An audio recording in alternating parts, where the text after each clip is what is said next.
Այդ թուրքի շուն ինչ էր կոչվում, Շիրինյան շունը, ինչի եմ դրան ասում, որտեղ համացանցում աչքս ընկավ նաև դրա,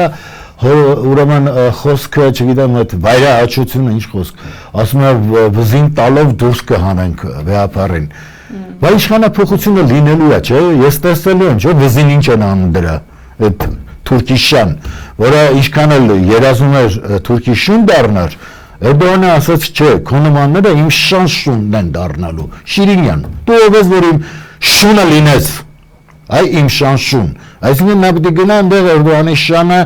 բերանով ինչ-որ բան տանի, մենք ասել ենք այդտեղ, մենք լուրջ բաներից խոսել չենք կարող, որտեղ այս անլրջությունը, որ նա կատարվում է մեզանում եւ ինչ-որ չափով պիտի ասեմ, որ արդեն հանդուրժելի է դարձել, արդեն ոչ բղավել է իմաստունի, ոչ գոռալը, ոչ ոք չի սթափեցնի, որովհետեւ այն, որ հիմա մեր սրբության սրբոցն է վտանգված, այն, որ հիմա մայրաթոռ են հայտնվել, ուրեմն նրանք, ովքեր այս ժողովրդի գումարով են սնուցվում, ապրում, այսինքն այդ նույն զորքերը ներքին գործերի այդ նույն կարմիր կամ չգիտեմ ինչ բերետավորները, սրանց պահում է այս ժողովուրդը, պահում է ինչի համար, որ պրծի իրեն, որ իր շրբությունները վերացնի, բայց այդպես ստացվում է, ինչպես կարելի է մարդուն իր գումարով խոշտանգել, ինչպես կարելի է մարդուն իր գումարով, իր միջոցներով, ասենք վերացնել, իր ինքնությունը վերացնել, իր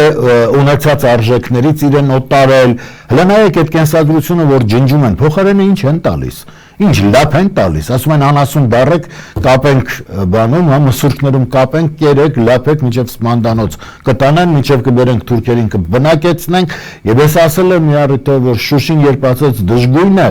Եվ որևէ մեկը չասեց, որ դու ապուշ չէ, ինչ դժգույն, դա այդ ճգնաղությունը, այդ դարերով եկած այդ ճգնաղությունը, որը միշտ մշակութային քաղաք է եղել, հոգևոր բերկրանք է ուրեմն փոխանցել սերունդներին, դու ոնց ես կանգնում ու ասում դժգույն։ Հիմա Երևանն է ասում, հիմա Վեարանն է ասում դժգույն է, հիմա Երևանն է դժգույն։ Պահում եք ինչ անեք, դա ընդհանրապես եթե այդպես է, այո, պահում եք ինչ անեք, կբերի այդ ինչը, ադրբեջանցիների համար սա դժգույն չի, նրանք այդ հողը կփայփայեն,